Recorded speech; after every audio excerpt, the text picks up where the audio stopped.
Alright, looks like we're live. Hello, everyone. My name is Jaxler, and this is Neopets the Darkest Faerie for the PlayStation 2. Did I accidentally just hit new game? Oops. I'll reload the game, but we're just gonna briefly do some introductions real quick. So I'm Jaxler, I'm the one who will be doing the run, and then I have one friendo joining me on commentary if you'd like to introduce yourself. Woo! Hi. Yeah, so that's Monster. Monster is a legend at this game and he's done a lot of research on it. So as a result, I'm gonna need his help to explain this game because this is actually a really cool game. Believe it or not, it more fits under the strange category of games than does like necessarily like bad or awful. But I this mean, game, yeah, it is badly coded. yeah. So It's this a is good game that's badly coded. Oh yeah, and you'll get to see that pretty much right away as we start the run. So luckily for me, I'm control of the timer, so we'll start the run on new game in 3, 2, 1, and go. All right, so sorry for the false start there, but we're going to be loading into the Ellis family farm as the first of 2 playable characters. His name is Tor, and his deal is he wants to become a knight. And of course, to become a knight, we're going to have to do a bunch of glitches in order to achieve that goal. But at the very start of the run, we're going to be doing something a tad bit different. We're going to be going off to this sort of hidden side area in this tutorial farm area in order to grab some money for later. The intro to this game is kind of a rough analog to Twilight Princess. A lot of things are a rough analog to Zelda Twilight Princess. You're supposed to start out herding animals, you're on like a farm, you're supposed to do farm chores and stuff. Just make sure I got enough money. Okay, Yeah. cool. And then, like, later you save some kid who got lost in the woods, so that's another analog. Yeah. You play as a wolf character in both games. That's also an analog. Yeah. Yeah, and just like any good Zelda speedrun, we're immediately going to perform a trick that we like to jokingly call Forest Escape. If we do this properly, this will let us skip out of this tutorial area and move straight on with our very way. So what I'm going to be doing is turning around after I go up this hill, and hopefully if I do it right, I'll grab the ledge to my right and propel myself out of bounds. Let's see if I hit this. Alright, we got a first try, let's go. And now we're going to fall out of bounds very, very far onto sort of this invisible floor. Monster, you want to explain what's going on? So this game tries to do the seamless loading thing, where you can walk from one end of the world to the other without any loading screens. The way it does this is by loading in 2 areas at once. One of these is the exterior, and the other is transition. The way it works is while standing in an exterior, as you walk around, different transitions will load. Then, when you step into a transition, different exteriors will load. Anyways, both of the exits to the farm road are part of the same transition, and right now that transition is loaded. So we can skip having to enter farm road at all, just skip an entire area because we can just walk right past it. And the way floors work is if you stand under a floor and there's no floors below you, you'll just teleport up to it. That's like intentional feature, not a bug. Yeah, so we abuse that right there so that we can get back towards that transition that Monster was talking about, so we can get back inbounds and skip the farm road. So now that we basically skipped several minutes worth of tutorial and stuff, but one of the big issues is that we skipped the first wooden sword that we would get at the very start of the game. So we need to account for that by grabbing some money, so that we can buy a sword once we get to Meridell. And what I'm going to do is a mini side quest in this thieves hideout here to grab a golden rose. This can be exchanged with a prince at the top of this road here for 350 Neo points, which combined with the money we got from the chest earlier, which should be enough to get us a new sword. Ooh, wow, he just hit me from like 3 billion light years away. That was kind of funny. So generally, if you think you're going to take damage, you want to jump so that you can try and deboost. Jumped there in advance, but unfortunately that enemy had Stormtrooper aim, so didn't have to worry about him. And then you may notice that there's a bit not music going on right now, and there's a lot of reverb going on. We know that is because of the out-of-bounds glitch that we did. Sometimes the music will not load in correctly, so we get to walk around in awkward silence for a little bit. Yeah, basically we switch to the farm road music and then to like the Meridell Plains music in really quick succession, so that probably like just confuses the game, like the sound engine. Yeah. Yeah, and by the way, so we compared this game to Twilight Princess earlier. This game was actually released an entire year before Twilight Princess. Yeah, this So game's basically the analogy we like to make is highlight is to the original Zelda as this game is to Twilight Princess. If you get the joke, then congratulations. But I'm gonna try to briefly explain something right here. I'm gonna pick up a moat while also walking in the middle of the road. I jump into the moat to skip a cutscene, and by walking into the middle of the road, it actually manips Meridel to load a bit earlier, which saves a couple of seconds. yeah. So this Yes. cutscene is going to be extremely awkward because the audio is gone, but yeah. So we were supposed to get a parcel similar to what happens in Twilight Princess, where you're given a task by your people, I guess, to go deliver something to, I guess, the royal family. I don't know. Yeah. But we never did that, so parcel's just going to magically pop out of our potato sack that we're wearing.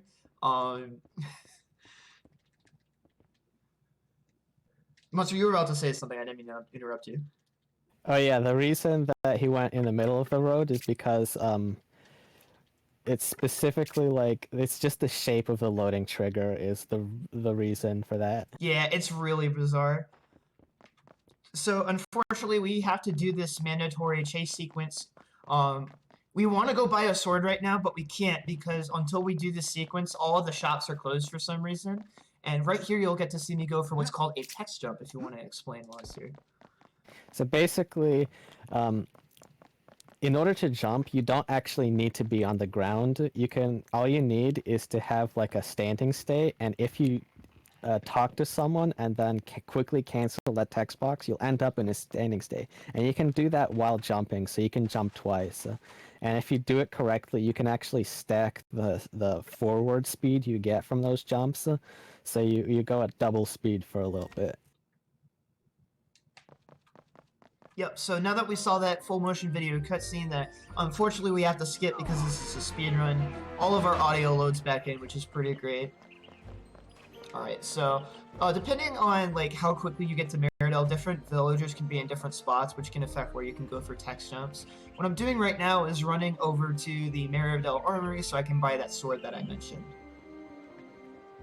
Something you'll also notice is I'm holding down L2, and when I do that, you'll see kind of the game, like the camera jitter a little bit. There's a bunch of random like bumps in the road in this game that'll cause Tor to auto hop, and by holding down L2, I can avoid that from happening and use my faster grounded speed as opposed to my slower aerial speed. So I'm gonna go for another text jump off this sign. Oh, somehow it didn't bonk there. It's kind of a miracle.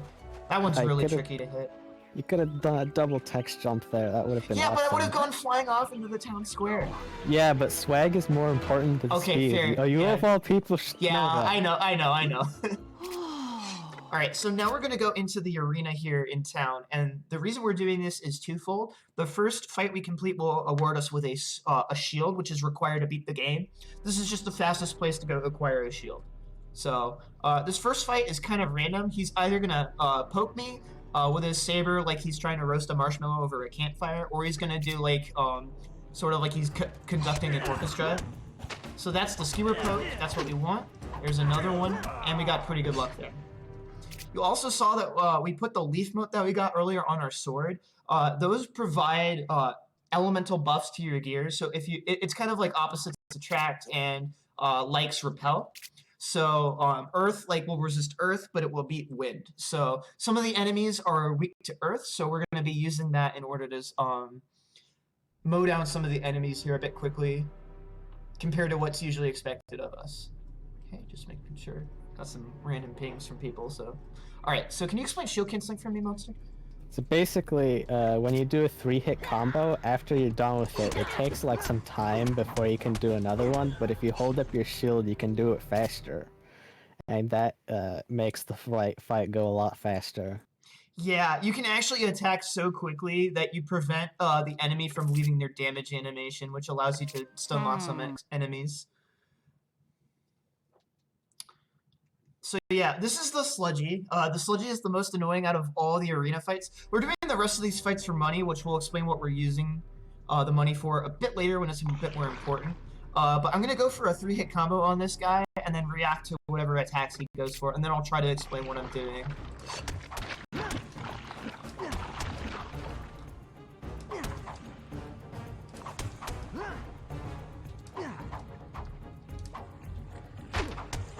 uncooperative, but we'll take it.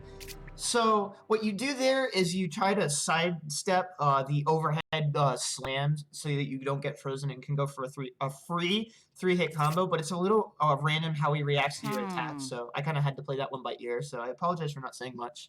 But this next fight is incredibly free compared to the pile of food that we literally just fought. I remember you telling me this monster. Apparently this was like a resurrected previous champion of the arena who's just going to go down to some shell cancels. Pretty great lore. Yeah, if you've played this game, you'll know how much harder the sludgy is compared to all the other arena enemies.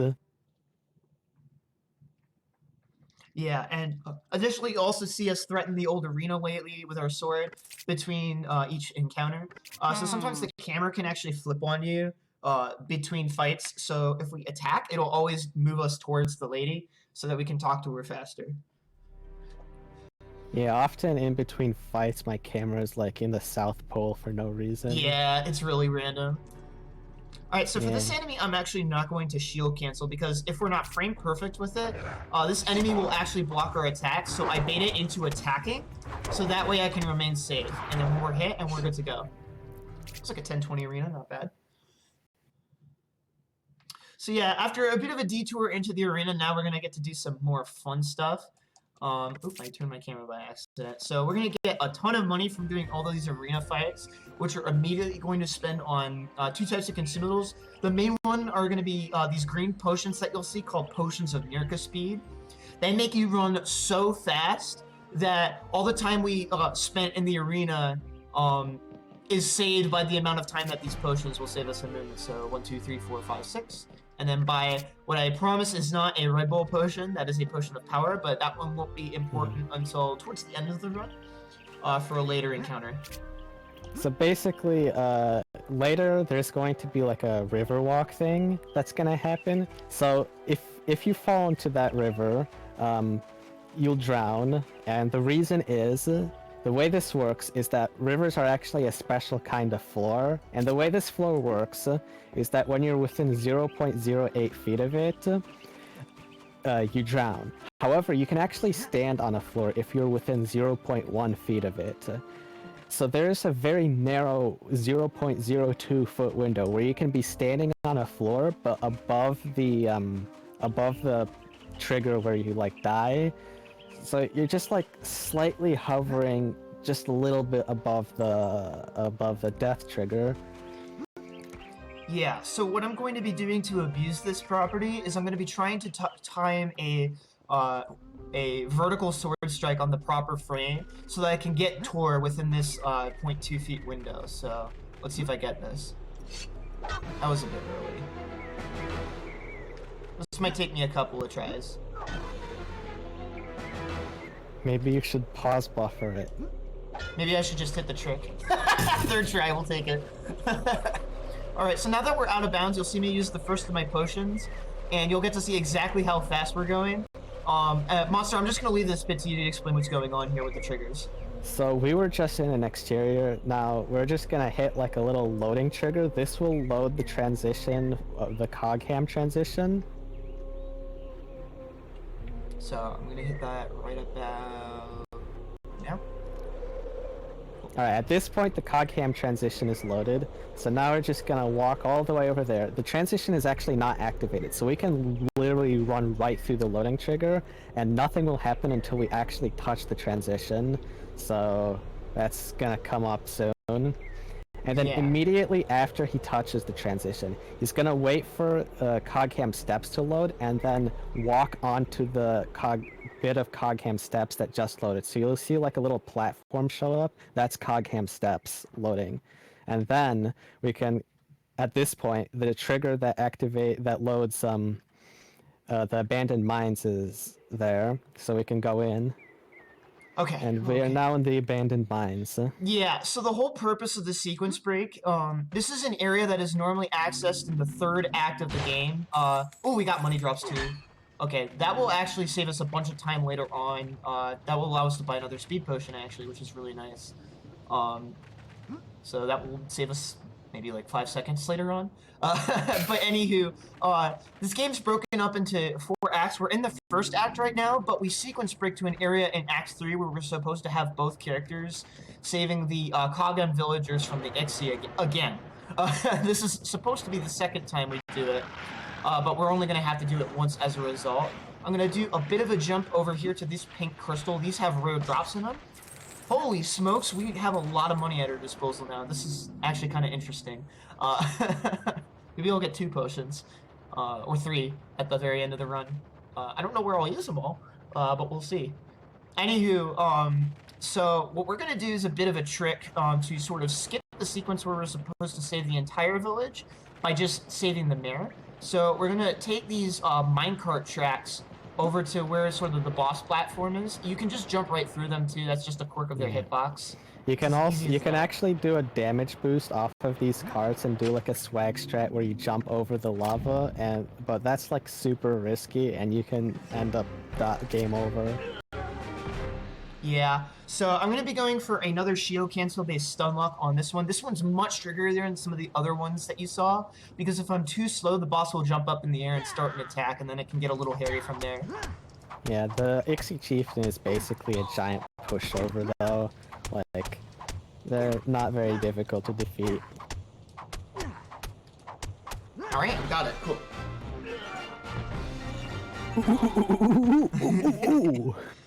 Oh! Yeah, he makes some great sounds. Yes. S in the chat for the Ixie Chieftain. But for whatever reason, if you just go straight to the boss and save the mayor, that counts as having saved the entire village. So yeah, so you might be wondering why we're going out of our way to do this right now, even though this area of the game is meant for much later on. We'll explain why we're doing this, but the reward that we get for doing this sort of main quest is extremely important for the speedrun, as you'll hopefully see later. I don't want to spoil anything though, because it's beyond hysterical. It's not that important, it only saves like 10 minutes. Yeah, only 10 minutes. Just reminding you that no cloak exists. SMH my head. Okay, so we're going to be taking a bit of a detour down these zip lines to grab some more motes. So like I mentioned, these motes can be applied to gear to give elemental buffs, but hidden over here are some Nova and Supernova motes. Now, these are super effective against every kind of Neopet, and as you might expect, they are extremely powerful. So we make a small detour before we drown. So that way it puts us right near sort of the transition to Kagan Village itself, so we can go collect our reward. You're also seeing me hold L2 here as I fall off these cliffs and such. This game stole the auto-hopping feature off of ledges from Majora's Mask and Ocarina of Time. But if you hold down the L2 button, which is the combat strafe, the game will actually disable this auto-hop feature. And like I mentioned earlier, your running speed's faster than your jumping speed. So as a result, when I'm trying to go off ledges, if at all possible, I'll be holding down the L2 for that reason. Yeah, the auto jump is actually just a little bit broken. So the window where an auto jump will happen was about 0.3 feet, but you actually run faster than that in a single tick, in a single frame. So it's actually possible to completely skip over and just fall if you have bad luck. And that's why you don't rely on auto jumping ever. Yeah, auto jumping is bad. Anywho, so our reward from completing that quest is another potato sack. But this potato sack is extremely special for reasons you'll see a little bit later. We're going to go ahead and equip a mote for later. And what I'm going to be doing with the cloak is a trick called a mega jump to hopefully let me skip a cutscene as we exit Kagam. So I'll let Monster take it away from here. So basically, if you take off the cloak, there's like a fade out and then a new model for Tor is loaded. During that load, you can hold down the jump button, and then after that, the game will be like, oh, the jump button is pressed, time to jump. And then immediately afterwards, the player state will be reset, and then you can jump again because of the way that the animation works. Nice. So essentially doing what Monster just said actually lets you take both of the jumps and combine their vertical momentum together to get an insane amount of height, and that lets us skip just sort of a mini dialogue where we'd slowly walk across the bridge. So, the horizontal momentum is combined too. Oh, right, yeah. Yeah, the cloak is really weird with like the momentum and stuff, and like I feel like every day we learn something more about it. It's just so bizarre. Well, it's not really the cloak we're learning about. It's more like just ledges in general. Yeah, and the physics engine in general. So now that we have the cloak, we're actually going to be doing a really massive sequence break. So normally what we're supposed to be doing right now is filling out some paperwork to become a squire, and then do a bunch of quests as a squire, and then eventually we get a quest to go to a place known as Illison's Glade, which is kind of the final main quest of Act 1 for Tor, before we go into kind of the conclusion of this act. So what we're going to be doing is sequence breaking straight to the end of Illison's Glade and fighting a boss, so we can go straight to the end of Act 1. Yeah. So normally there's like a if you try to get to Illison's Glade early, there's a broken bridge in the way, and it'll just be like some dude saying, "Nope, sorry, the bridge is broken." But if you manage to get in there anyways, you can still do the quest and Act 1. Yeah, with a couple of stipulations, but we'll get there. Gonna pop another booster speed potion because we like to go fast. And then we're going to be prepping for a really cool trick called a ledge fly. We can probably just start talking about that now. So yeah, if you walk slowly off a ledge, you'll fall and grab the ledge. During this falling animation, there is no gravity, and you will go through walls. So the reason this is important is the game doesn't actually reset your velocity, so if you enter this state and you have velocity, which you can do like this, then you will fly. Yeah, and that puts us through the wall, so it lets us skip the bridge. But we're not quite done yet with some of the stuff, because unfortunately all of the soldiers that you're supposed to save in the Illison's Glade quest, I believe, are unloaded and in some kind of weird hell limbo. So what I'm going to do is a series of upwards to get to the top of the treetops in Illison's Glade here. There we go.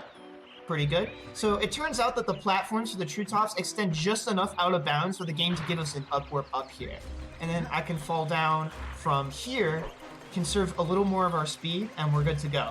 So I have to run to the very start of the treetops in order to hit a crucial loading trigger to make the boss spawn, and then I'm going to go for an upwards ledge fly.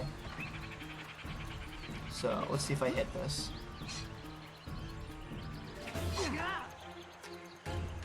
Line up my angle. Okay, that looks good. Hopefully I don't get sniped out of midair. And if this worked properly... Oh, I got sniped out of midair. I'm gonna go for it again, because it's way too cool. At least you didn't fall all the way back down to the ground. So ledge flies can get canceled in a couple of different ways. One, if you land on a floor surface, or hit other certain bits of collision, or if you take damage. So we're gonna try that one again because it looks too dang cool. There's also, you can also cancel a ledge fly using a potion of revival, but you have to intentionally kill your other character first. Yeah, it's pretty strange. This angle looks much better. That. Oh, and there goes the floor, and then if I did this right, should go straight into the boss trigger. Nice, okay, cool. Brilliant. Alright, so this fight will either take 2 seconds or 55, depending on, well, not really how lucky I am, but if I hit this strat properly. Let's see if I get it. Yeah, you have to wait until he starts orbiting. Nope. Oh, I got a little bit of it.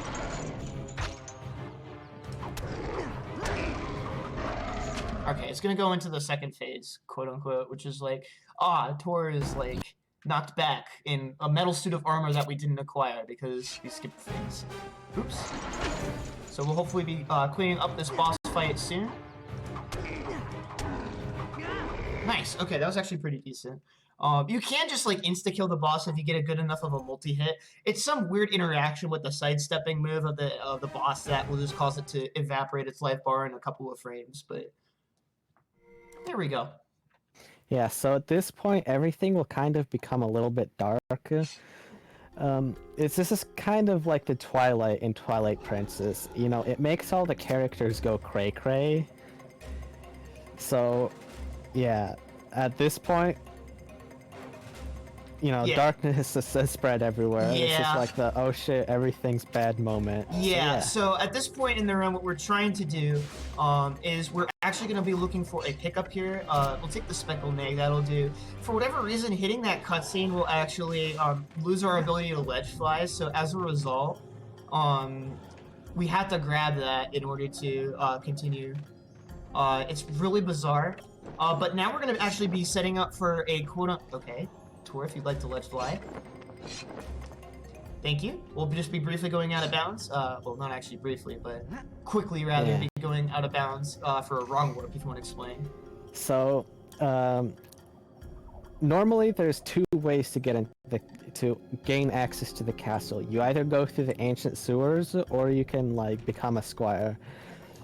But there was like another way that the developers planned that involved like breaking through the castle wall and then getting into the courtyards. The loading trigger for this interaction is actually still there. It's out of bounds, but you can get to it, and like you can just touch it and like it'll load the courtyards, and then you can use that to get into the castle. Because we never became a squire, we can't get into the castle otherwise, so we have to do this. Okay, the single looks good. So you have to walk a very fine line between two different transitions right there to make sure that you don't load in the wrong thing. Otherwise, you have to do kind of a goofy backup to make it work. But I'm looking for a very specific spot in the background here so that I can hit the proper transition that I need.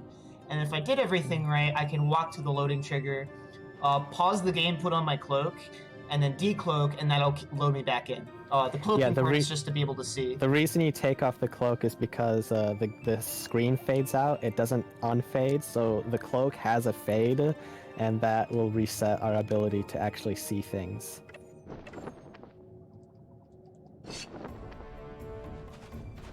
Oh, and I got through the wall too. Let's go. That was really clean. And we're in the castle. Yeah, and now things will get even more insane. So I'm going to start off by going over to Tor's bed and doing a ledge fly off of it, because of course. And for whatever reason, in every map, there's a plane at y=0, which is what has enabled all the out-of-bounds things that you've been seeing. The one for this map is way above the first floor, so I can abuse this to sort of walk on air into this cutscene trigger for the collapse sequence. Now, because this is a Zelda, we gotta have a collapse skip as it follows. So as a result, I'm gonna be probably going for the hardest ledge fly in the whole run here, called the Ottoman fly. Everyone hates this trick. It's really hard. This trick is the killer of runs. Yeah.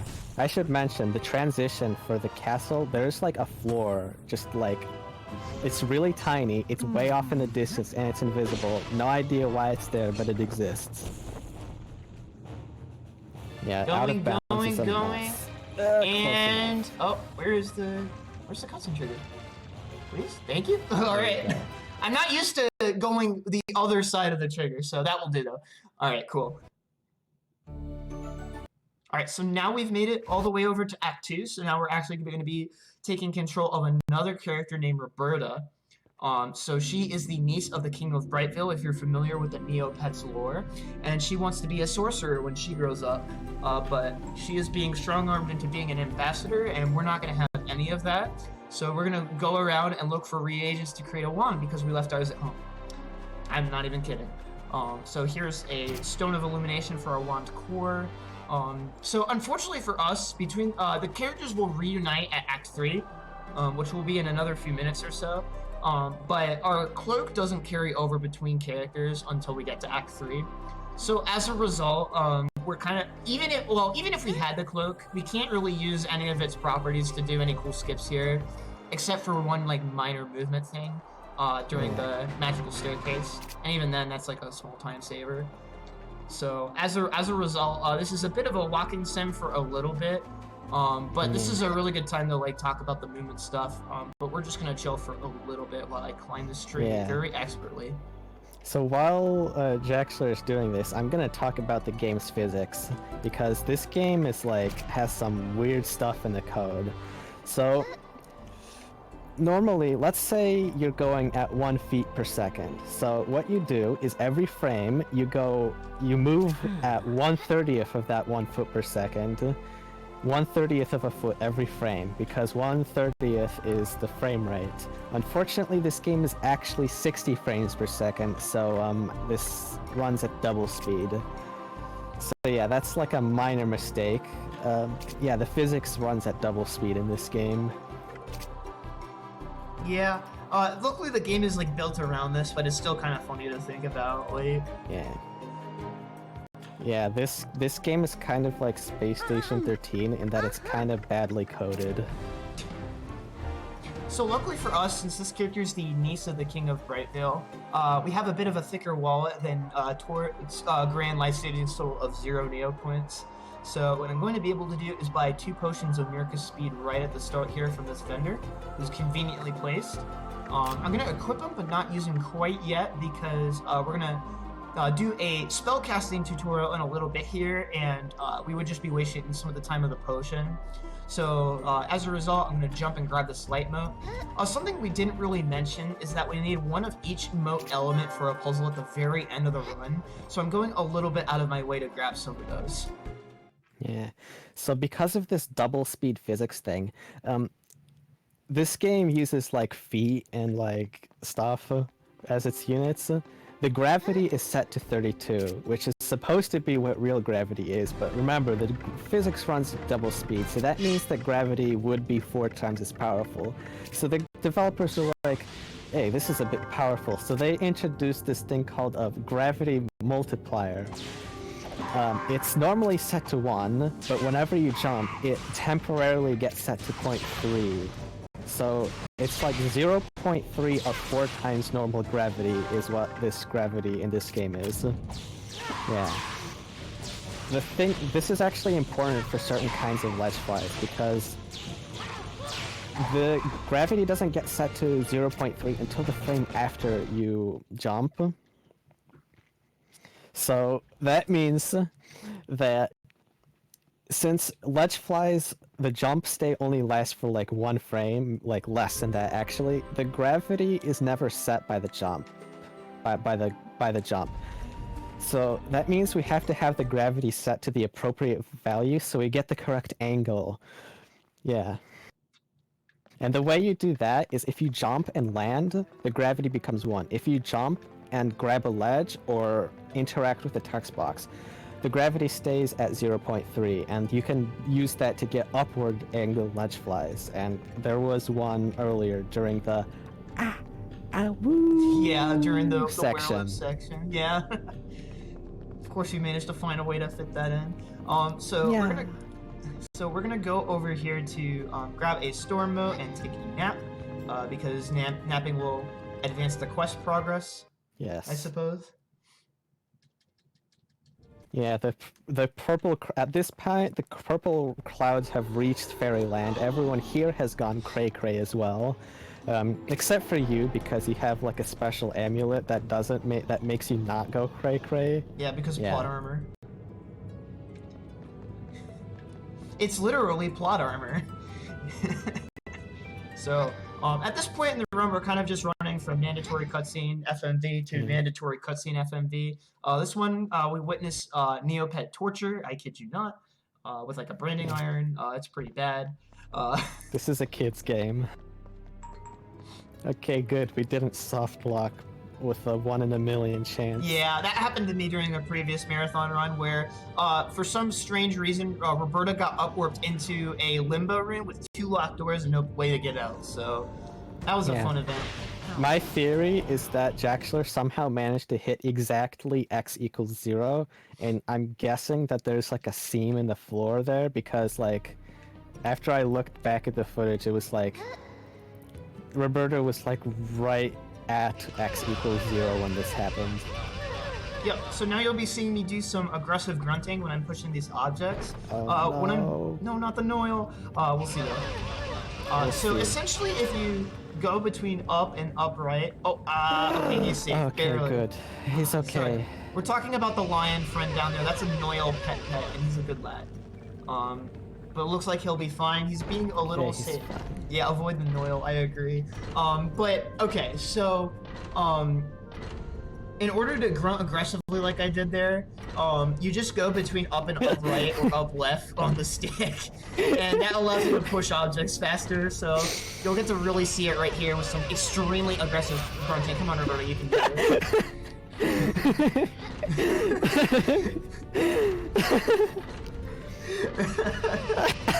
I'm sorry. How else am I supposed to put it?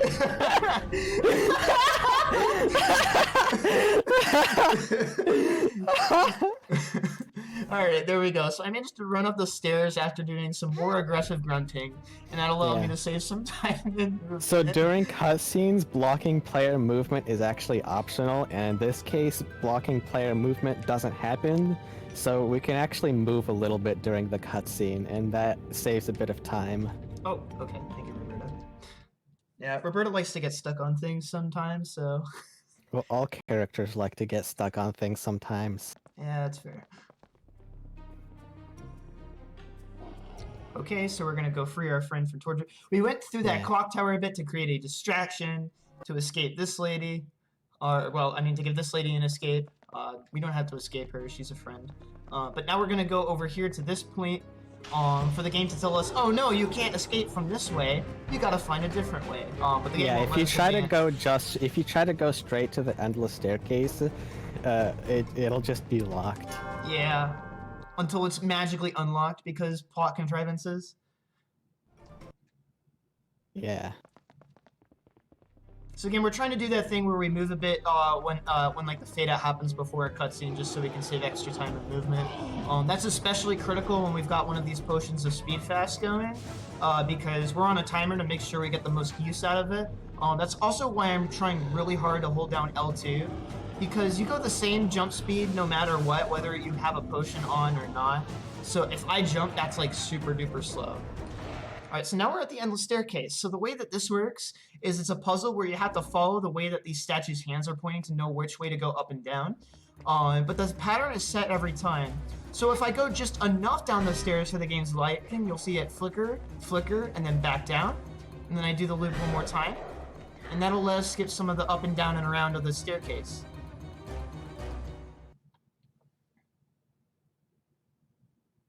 And now we're pretty much at the end of Act 2, which means we can go reunite with our good friend Tori, who's going to be our main damage dealer for the rest of the run. And now we get to go back to the glitchy goodness for a bit. So, unfortunately, a little bit of a slow segment, but now we get to do some really insane stuff, especially as soon as we load into Act 3. I'm gonna have to go for a very difficult ledge fly, and I'm gonna let Monster take over here for a bit. So basically, at this point, you're supposed to like defeat some minions, and there's like an invisible wall that like enforces that you have to defeat the minions. So instead, we're just gonna ledge fly out of bounds so that we don't have to defeat the minions, because that just takes too long. Yeah. It actually used to be the case that we'd defeat the Black Knight before getting to this part, which means the minions straight up wouldn't spawn. So it used to be that we had to do this ledge fly, but now it's like, now we can defeat the enemies, but it's still faster to do the ledge fly. Alright, so I'm gonna go for a mega jump here to hopefully get out of bounds, and this one might take me a couple of tries. I want to try to get a ledge grab here so I can set up for another glitch once we go out of bounds. Yeah. This is mostly like a swag strat, I think, but it's like, it lets you go super fast, and it's pretty neat.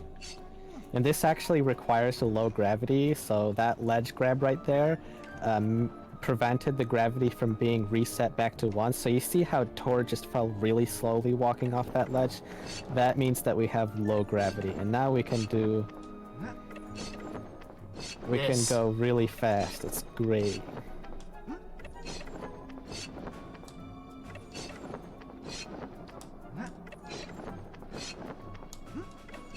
Alright, one more. And you can see that we're going so fast that we can't even turn to the left. Yeah. I might have put a little too much mustard on that, but that's not a huge deal. Yeah. Had to show it off to its fullest. Yeah. You can like use this to like get like all the way past the skybox, and like and then at some point floating point stuff starts happening and Tor starts looking really funky. Yeah, it's pretty loads great. Of fun. So it turns out, normally in Act 3, you're supposed to go around and save all the individual villages of Neopia from the Darkest Faerie's control and the spooky purple stuff. But it turns out the last place that you need to save is actually Meridel. So we can do the same glitch that we did earlier to get straight into Meridel, save them, which counts as saving the whole entire world.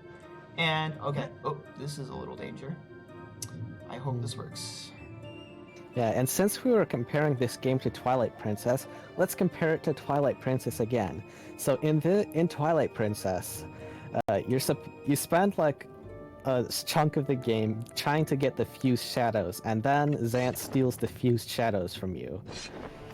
So this game has like a similar plot mechanic going on thing. So in this game, you spend the game trying to get Fiora's rod, and then the Darkest Fairy will steal Fiora's rod from you, and then you have to defeat her another way. Yeah, do you want to explain what's going on in this sequence, Monster? This one's a little complicated. So there's like some fairy sisters that we have to defeat. Now, before we do that, we have to defeat the minions. But if you don't defeat the minions, if you just go straight to the fairy sisters, they'll just stand there and let you attack them. Now, we can't actually defeat them, but we can like take out like most of their health bars. So after this, we can defeat the minions below us, and then we can come back up here. And then when we fight the fairy sisters, they'll be like one shot away from death, and it'll be like a lot easier than doing it otherwise. If you want to see how hard, and the reason we have to do this is because we've currently got like the worst equipment. So yeah, I mean, if you want to see this fight with the worst equipment, just go watch a no cloak run. Yeah, it's rough. Alright, so I'm gonna go for a displacement ledge fly here. That's the inputs are a little bit different, but that allows me to sort of do ledge flies at weird camera angles so that I can get by there kind of okay. Yeah, you can do a normal ledge fly there, but it's like easier to do it like that.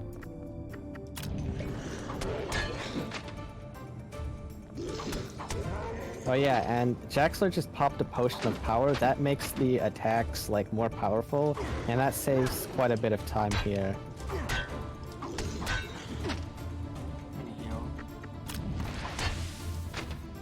Yeah. Getting kind of hecked by these guys. They're really good at dodging your attacks, so... The big boon to having the potion of power here is these brutes take forever to... Holy crap. He almost killed me. Sorry. I mean, it's not like run over if you die. I mean, Roberta is still alive in theory. Yeah, that's true.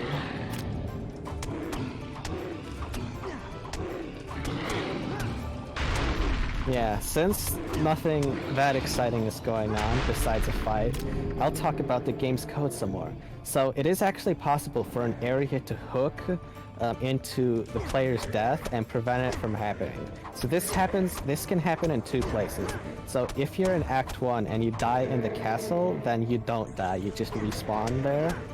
And in addition, in Bogshot Swamp, there's also a trigger. If you actually manage to hit this trigger, this particular death, the game will actually print into the debug console, "You suck." Like, no joke, it actually will do that. I mean, you have to be in debug mode, I think, but it will do that. I'm getting trolled so hard by this enemy. Oh no. Thank you. Alright, got through there A-okay. I'm actually gonna swap characters over to Roberta now, because she has a full health bar, and she's the fastest way to dispatch the remaining pixels of the boss's health bar. So I'm gonna be strafe walking up here again to avoid auto jumps, and then now you'll see why we did that damage beforehand. Because our armor is so basically crap, they do a lot of damage.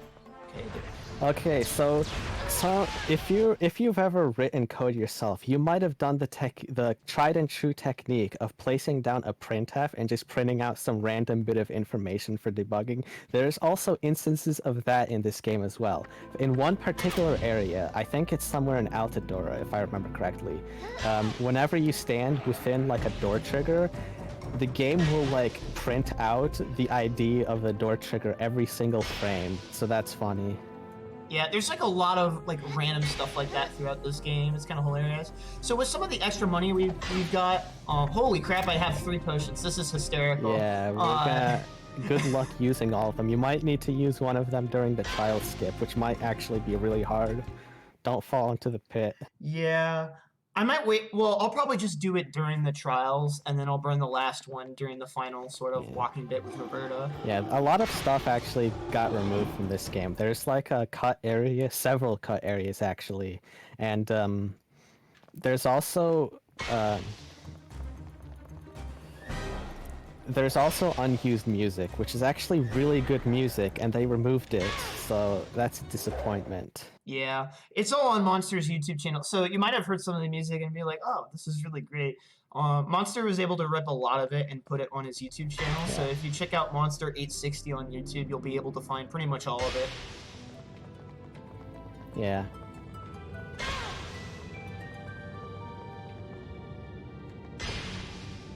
Alright, cool. So, just sort of moving towards the end of Act 3 here, we've got one little minor puzzle that doesn't like to work. So notice... Oh, it didn't happen this time. Okay, no, it did. Slightly stuttered. The screen didn't flash, but basically a new skybox got loaded in. It's not even the Altador skybox, so there's no point. So this is the part where Fiora's rod gets stolen, and because of this, we actually got a free wand upgrade. So after Fiora's rod gets quote-unquote stolen, even though we never had it, the game will revert you to the next best wand. So yeah, we just got a free upgrade because the next best wand is actually not the magic twig that we had the whole run. Yeah, so how long would you say this act is casually? Probably like an hour or 2, maybe. Yeah, so we're gonna be doing some funny things to basically skip straight to the end. So it turns out, like, the way this act works is you go out, free all the 4 shrines, and then you come back to this area, and then you can, like, go down. So, like, the beginning and end of this act are in the same place, so we can just kind of skip straight to the end. Yeah, the elevator is just one fall down to here. That skips at least an hour.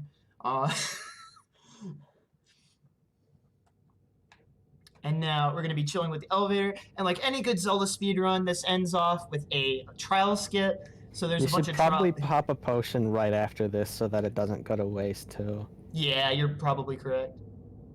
Lupin, you're correct. This is how this game, its whole purpose was to introduce Altador, actually. Yeah, so. Here's a fun fact. Altador was originally called Talador. I actually found this out because, like, in some places in, like, this game, it says, like, Talador instead of Altador. And, like, I actually Googled it, and, like, there's other sources confirming that it was originally called Talador. Yeah, so that's a fun fact. So what I'm doing here is I'm using the L2 button to be able to attack these with the quick select menu open, so that way I can run between all these super duper fast. Come on. Please? There we go. And now, basically, we've just skipped all of Act 4, so I'm sorry, but you don't get to see some really cool areas of the game, and Altador. It's just all... We became a true hero by flying through some walls. It's pretty epic. So then we turn around. Yeah, we never did become a knight, by the way. We're still a potato sack. Was to become a knight, and we've unfortunately shattered that dream by speedrunning the game. So, yeah. Yeah, so now it's time for the epic showdown against the Darkest Faerie. So we run up to her. We're gonna run up to her, block some projectiles to stun her, smack her in the face with a sword. It's really straightforward. Yeah, sometimes, like, it's, like, interesting. The Darkest Faerie will try to spawn minions, and she makes, like, some really weird pose that's, like, she's, like, mocking you or something. It's weird. It's very strange. So 1, 2, then we swap characters, and then I just have to shoot at her a couple of times. And then go have a chat with her. And then we just have a walk up to her. Walk up to her slowly and FMV.